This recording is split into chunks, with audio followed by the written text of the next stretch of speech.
just under 30 seconds. It's time to hand it off to Mission Control and launch this rocket.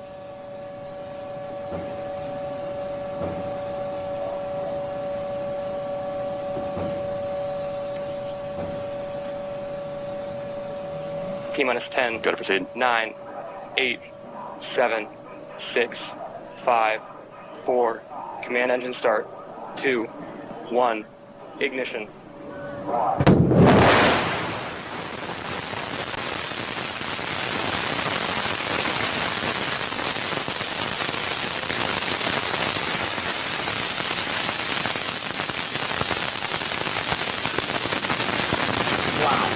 What a great takeoff shot. New Shepard is cleared. The tower, note on the bottom left that we have our speed and altitude graphics that will increase. They'll get faster and faster as the atmosphere gets thinner. And we've got BE-3 right now pushing the New Shepard rocket at 100% power level.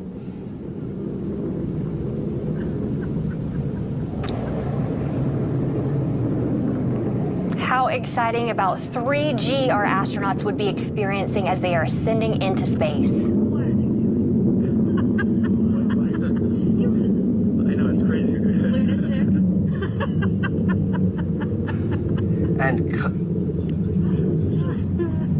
And again, the team here has been able to bring us that audio from the families that are watching as close as you can get to this launch and cheering on this flight crew, a perfect 10. Godspeed, New Shepard. Godspeed, a perfect 10.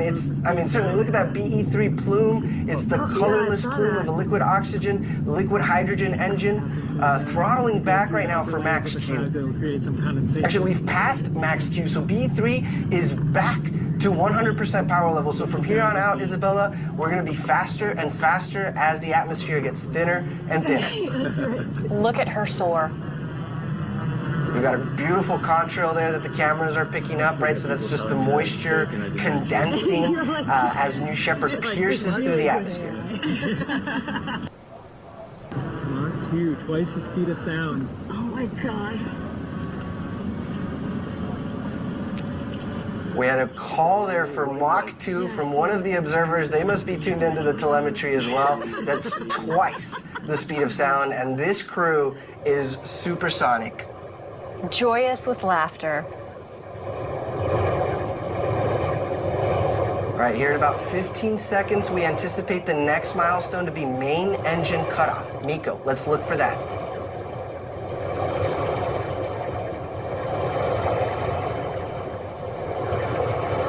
There we have it. Nico, in short succession here, will be vehicle separation, and then our astronauts will get to experience 0G prior to capsule apogee.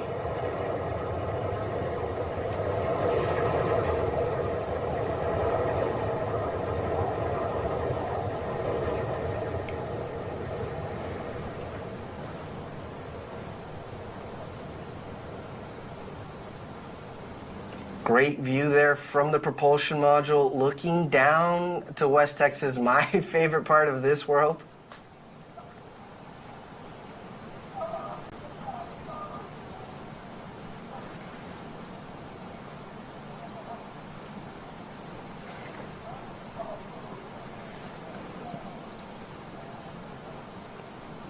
The 0G indicator is flashing. We are getting very close to apogee there. You'll see the velocity meter hit 0.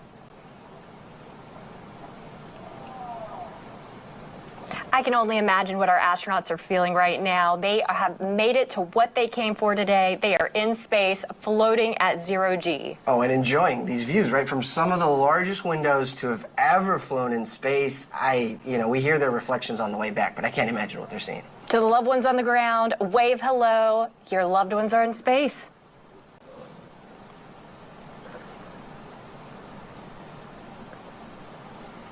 And this tracking shot there, you can see both vehicles there in the middle of your screen as they reach apogee.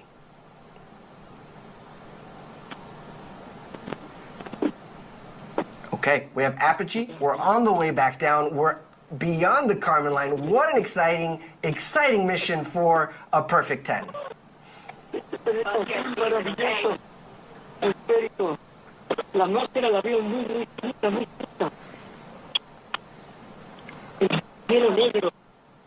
sol todavía. ¿Cómo tenemos la suerte de tener esta casa llamada esta tierra? Madre mía, por favor.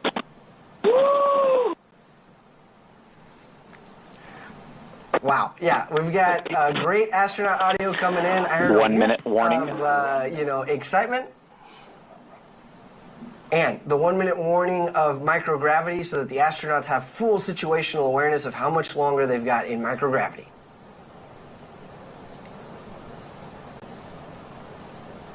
Well, you can notice the telemetry on the bottom of your screen is tracking the telemetry of the booster. So it is coming in faster and faster, and the altitude is decreasing over time.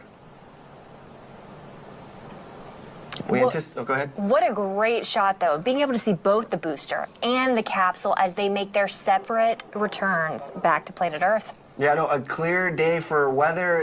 Everything's been picture perfect so far. And now we anticipate the booster will land about 2 miles north of the launch pad on our landing pad, right? And as we start to reach that atmospheric pierce point, those aerodynamic control surfaces on the booster begin to do more and more work. And so we expect that booster first and then our crew capsule.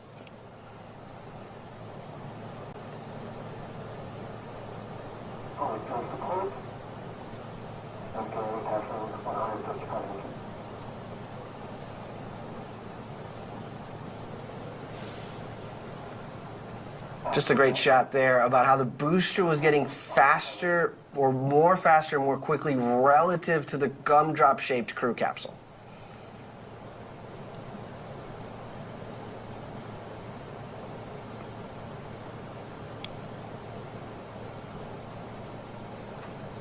Yeah, look, it just looks like the booster is floating, right? It's perfectly positioned. We do have those forward fins, it looks like, have been deployed, and those aft fins, you can even see them moving as they're steering the booster over the landing pad.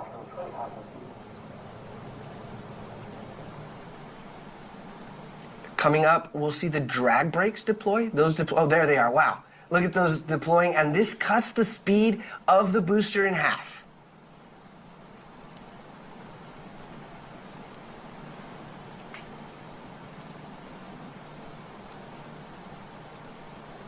Such a clean and smooth descent on that booster. Mighty impressive, Team Blue. B3 engine relight. Here we go. Last 1,000 feet over the landing pad.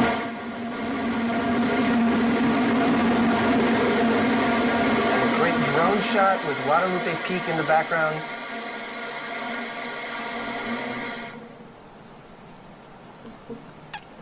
Looks like touchdown, tail 4. Wow. Welcome back to Earth, New Shepard booster. Incredible shot. Phenomenal job, Team Blue. But everyone watching at home, stay tuned, hang in there. This show is not over by a long shot. Soon here, we're going to be seeing our capsule and know that our astronauts are returning home safely to Earth. Much to stay tuned for. Right, and so these folks now are seated, they're buckled, they're experiencing 5Gs, and then we've got the shot of the crew capsule coming in. How phenomenal. Again, Eddie, as you mentioned, that is gumdrop shaped, so that way it can help on its return to Earth, ensuring that it slows its descent.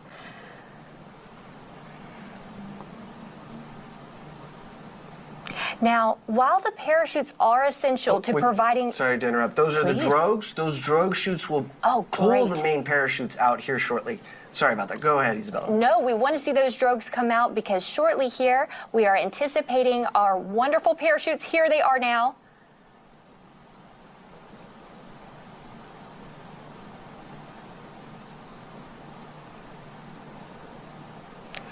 And as they expand, we have not one, not two, but 3 beautiful, fully broadened, wonderful parachutes. Look at those go.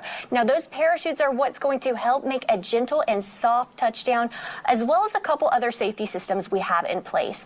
We do have a retro thrust system that's at the base of the capsule that, again, as we near the desert, as we near the ground, again, is going to soften that landing. Right, so we call that the terminal deceleration system, the TDS system, and it essentially pushes pressurized gas towards the desert. It's like a hockey puck if you've ever played air hockey at an arcade. It sort of just floats over the desert as it's kicking up that West Texas dust. That's right. So if you're watching for the first time, I always like to note that dust we want to see. It is a dusty desert that we have, so that retro thrust system is again what's going to push up that dust. All right, less than 1,000 feet to go here before the retro thrust system fires. If we've got a good drone shot, look for those happy astronauts with thumbs up signs and clapping. See how close we can get.